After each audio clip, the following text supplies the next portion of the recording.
This is ABC15 Mornings.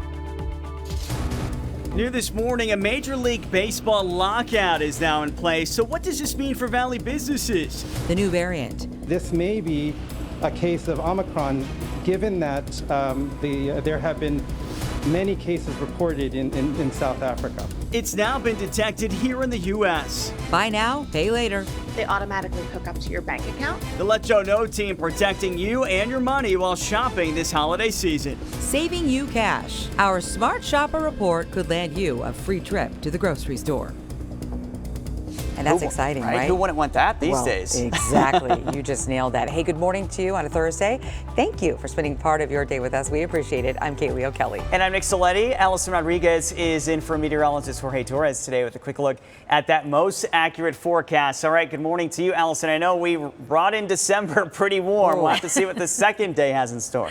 Well, more warmth. How about that? I know. I said earlier, fall, where are you? Hello.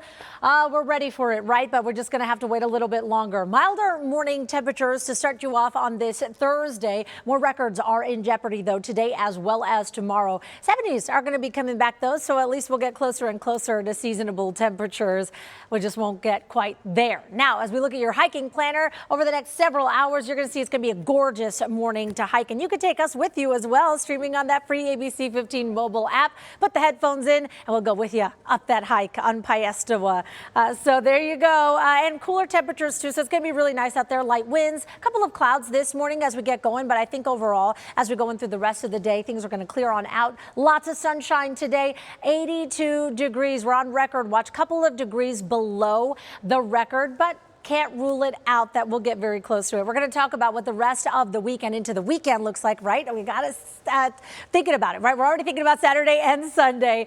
So we're going to get into that a little bit later on. I want to send things over to Megan Thompson, who's got an eye on our roads. It's Thursday, but I'm already thinking Saturday. I am with you, Allison. That's how we get through the week, Yes. right? And as we get a check of traffic sponsored by Accident Law Group, I'm giving you that heads up. So hopefully you have nice, smooth sailing that could lead you into the weekend as we look ahead to that point. But take a look at these live images right now of the Loop 202. This is the South Mountain Freeway near 17th Avenue, where we do have DPS activity off to the right. Reports of a stalled vehicle right here. So that's why that camera is pointed down. But you notice your travel lanes, they are open. So I wanted to go to that traffic map to show you. Even though we have this icon, this hazard up there on your screen, you're going to be able to get by that one. Just try and move over at least one lane for those first responders. As we look at the East Valley, that looks pretty good. We do have reports of a crash that I could see right here on the maps at this point of the morning. So I wanted to check that drive time on the 17 from the 101 to the stack. That drive time is right around 15 minutes. We're staying on top of breaking news this morning. Is the Cactus League in jeopardy? We're less than 3 months out from the start of spring training right here in the Valley. And as we speak, Major League Baseball is in what's called a work stoppage after the bargaining agreement expired. So what does it mean, and what does it mean for the Valley? We check in now with our Amelia Fabiano. Kaylee and Nick, of course, we need to watch and see what happens here, but depending on how long this takes, this could result in a major economic hit to our local economy here in the Valley. As we know, spring training is a huge economic driver each year for our communities, no matter what side of town you live on. And we had games canceled in 2020. We saw limited attendance at games this year. So things were supposed to get back to normal this upcoming spring, but now that could even be in jeopardy. For the first time in almost 30 years, Major League Baseball is seeing a work stoppage. The collective bargaining agreement with the players' union has expired, and the league commissioner says all league business is frozen until that agreement is reached. Recent studies from ASU show that spring training on a normal year brings in more than $500 million to our local economy. It is huge here, so important. So we spoke with a writer at the Phoenix Business Journal who says in the current negotiations, the players may actually have the upper hand here because it's the owners that have lost money the past 2 seasons, and they, of course, don't want to take yet another financial hit. I could see them caving or giving into some of the demands of the players easier because of the past 2 seasons and the big hits that they have. The Diamondbacks have told us that they lost tens of millions of dollars because of the games that weren't played in the not having fans in the 2020 season and having reduced capacity for part of the 2021 season. Yeah, huge hits taken there. So pitchers and catchers are due to report to spring training starting February 15th. Games are scheduled to start about a week and a half later. But you might remember the last work stoppage that happened in the MLB was back in 1994, and they couldn't come to an agreement fast enough, and the World Series actually got canceled that year. Pretty incredible. Hopefully this all gets resolved well before that, well before spring training. But we'll just have to wait and see. Reporting live in Tempe this morning, Amelia Fabiano, ABC 15 Arizona. Back to you. 6:05 sentencing scheduled today for a former nurse who sexually assaulted an incapacitated woman at a long-term care facility. Nathan Sutherland previously pleading guilty to sexual and vulnerable adult abuse. He's accused of impregnating a disabled patient while working at Hacienda Healthcare in Phoenix back in 2018. He's now facing up to 10 years in prison. City of Phoenix reaching a settlement with that 74-year-old woman spotted here in this viral video. At the time, everybody was talking about it. The hiker stuck on this out-of-control helicopter basket, spinning dozens of times. Well, she ended up filing a lawsuit for, quote, loss of enjoyment of life, anxiety, anguish. City Council approving this settlement for $450 grand. The city is denying, though, any wrongdoing or liability. New this morning, prosecutors in Michigan are now calling this week's deadly school shooting a premeditated attack. Peter Maxwell from our sister station is outside of Oxford High School with the latest on this investigation. Detectives and prosecutors say they have a mountain of digital evidence, including 2 chilling videos from Ethan Crumbley's cell phone and a journal.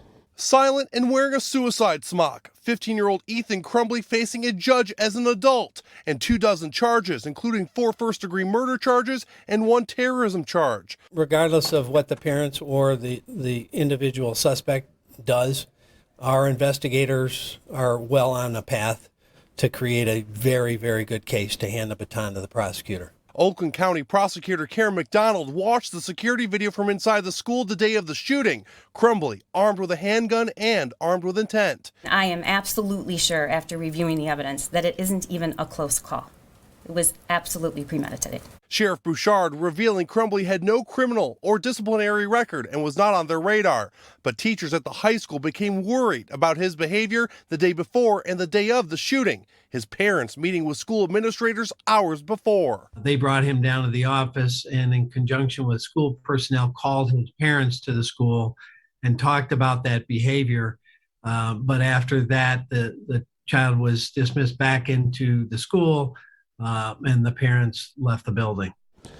As for what was said during that school meeting, the sheriff's office and the school district not commenting on that or the behavior that led up to that meeting with the parents. The prosecutor's office not ruling out charges against the parents. Reporting in Oxford Township, I'm Peter Maxwell.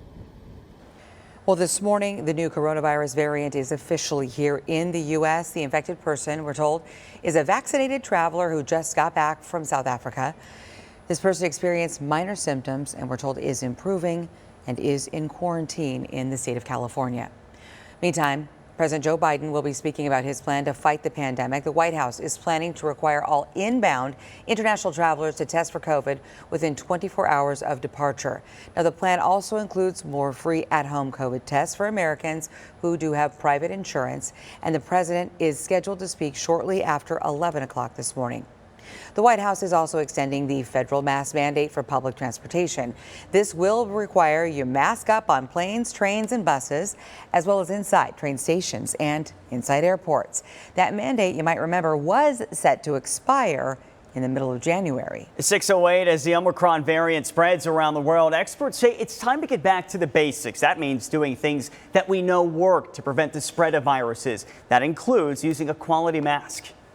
Shouldn't be wearing just a simple cloth mask at this point. We really need to improve our mask game in this country to help keep this and other variants at bay. They keep the aerosol from coming out of your mouth to begin with, but also. Now, the main things you want to look for in a mask: filtration and fit. Get something that seals around your face and doesn't droop below your nose. University of Arizona's basketball game scheduled for tonight has been postponed because of COVID. They were set to play Washington, but Washington's team now dealing with some COVID complications. Our Phoenix Suns looking to make history tonight. A win against the Pistons would set a new franchise record for the most wins in a row. We're going to mention it, although we like to talk about W's, not losses. The last loss did happen, though, back on October 27th, but since then it's been nothing but W's. One thing to note, Devin Booker will not be available for tonight's game because he's dealing with that hamstring injury. He's likely to miss the next few games at least. Tip-off at Footprint Center will happen at 7 o'clock. And we're going to have crews there with all the excitement downtown later this afternoon, and our sports team's going to have a full wrap-up of the game in our 10 o'clock news. It's an exciting time to be a sports fan in Arizona. Yes, in case you can't stay up late and see the end. We'll have it. We got you covered, right? Yeah. Well, it's an iconic exhibit about to open this weekend. Next on ABC15 Mornings, we'll take you over to the Desert Botanical Garden for this one. You don't want to miss it. Plus, wanting answers, the airlines are heading to Congress to testify about staffing shortages, massive delays, even cancellations. Are you holiday shopping but have some credit issues? I'm investigator Joe Ducey with some new options of getting the item now, paying over time, but not using a credit card. 6:10 right now, taking you live outside to the I-17. This is near Glendale Avenue. We have reports of not one, but two crashes causing some of those backups to build on those southbound lanes. So we'll check your desert drive times before you leave. Still ahead.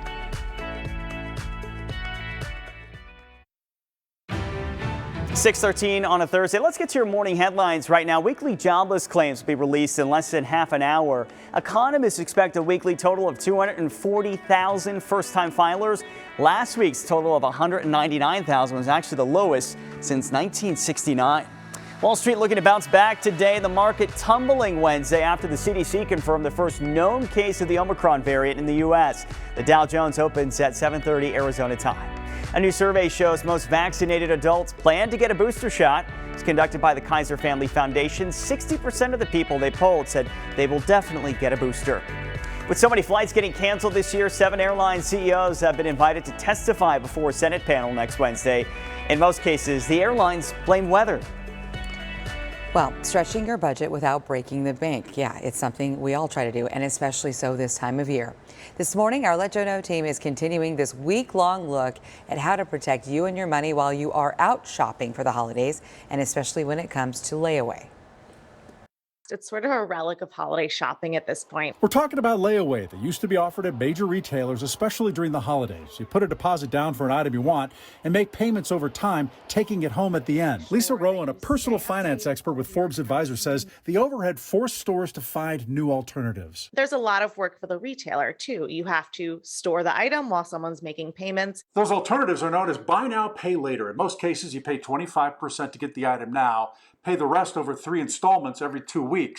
Could be really good for people without great credit. They automatically hook up to your bank account, so they're going to take their money on the payment date. For platforms like PayPal, Afterpay, Klarna, there's often no hard credit check or interest charged. But Rowan says, unlike layaway, miss a payment and your credit score could be impacted. It could be harder to get other credit options. And if you have a delinquent account or miss more than a few payments, you're probably going to get cut off from that BNPL platform. Deciding which option to use really depends on where you shop. Layaway is restricted to a single store, but often has to be done in person, like Burlington's layaway service. You also have to pay a $5 service fee on top of the 20% down payment. And if you decide you no longer want the item, they charge a $10 cancellation fee. Buy now, pay later sites like Afterpay allow you to shop online or in store at thousands of retailers. No service fees or interest, only an initial payment of 25%. And if you return an item, they work with the retailer to make sure you get your money back. Go to abc15.com/letjoeknow for more details on these fees. I'm investigator Joe Ducey. If you got a problem, let me know. ABC 15 Desert Drive Time, sponsored by Accident Law Group. Good morning. Happy Thursday to you. I'm Megan Thompson, watching those roads and taking you live outside. This is what commuters are seeing on the US 60 westbound near Gilbert Road. Plenty of flashing lights. The good news about this one is it is off to the right. It's impacting that exit ramp there at Gilbert Road, but you are able to get by to the left-hand side, just a little bit slower in that area likely. But on the freeway lanes themselves, the 60 westbound, as you're making making your way from the 202 all the way to the 10. You have green conditions through that stretch. Right around 15 minutes is what we're tracking for that desert drive time. Off left still on the 202, the South Mountain Freeway, those eastbound lanes near Vequiva Way. We have a stalled vehicle again that is off right, so just slow down a little bit in that area. I-10 eastbound in the West Valley looks really good. As you're getting very close to the stack, your speeds will drop below 25 miles per hour. The 17 seeing some issues. We had 2 crashes reported in that area in the last few minutes. Right now, we still have this crash on the 17 southbound right there near Indian School Road with that yellow building on your map because of that one. So I wanted to go ahead and take a look at some of those desert drive times for you, including the Loop 202 Santan westbound from the 60 to the 10. That's 22 minutes, right around 13 minutes on the 51 southbound from the 101 to the Mini Stack, and the US 60 westbound, like I just checked in with the green conditions, right around 15 minutes. Now let's get a check of that most accurate forecast. Allison Rodriguez is holding it down for us. Allison, I was hoping you'd bring us maybe some cooler temperatures in the afternoon hours. I know you kind of have that power, so. Yeah, let me talk it over with the council and see what we can do. Yeah, unfortunately, it's just not feeling very much like December here, huh? We've got a ridge of high pressure that's just been taking over our forecast and keeping us very warm.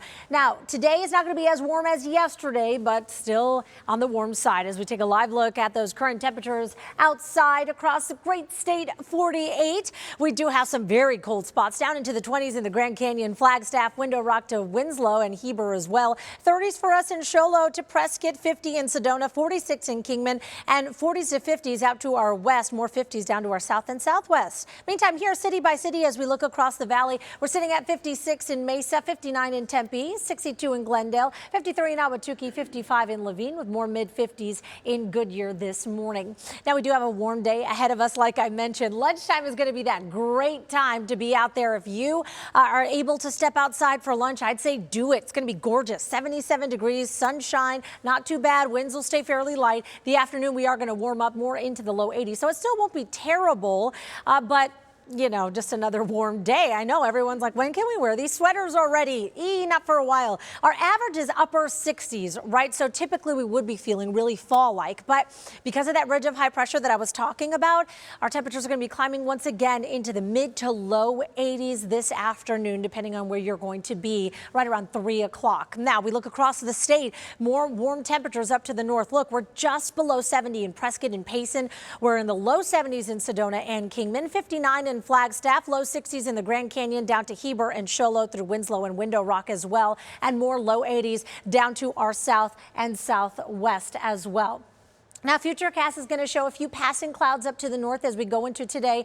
Could see some of those clouds out to the east as well as we go in through today. But overall, things are staying pretty calm and clear, at least as this takes us into Saturday morning. So there you go. Here's the thing, though. Our temperatures will drop a little bit tomorrow into the upper 70s Friday and Saturday, back into the 80s Sunday and Monday. And then we're tracking a system. It won't take us into the 60s, but it will drop things more into the mid-50s Tuesday and Wednesday. You'll also notice that slight rain chance. Now we're still a ways out from that one. I think the better chance for some activity will be up to the north in Flagstaff, where we're expecting 50s every day for the next 7 days. But we'll keep you posted on that system as we get closer and closer. It's a good time to have that free mobile app, Kaylee. Okay, thank you for that. In fact, the weather's going to be great for this. Some iconic art making its way back to the Desert Botanical Garden. You can see it starting this weekend.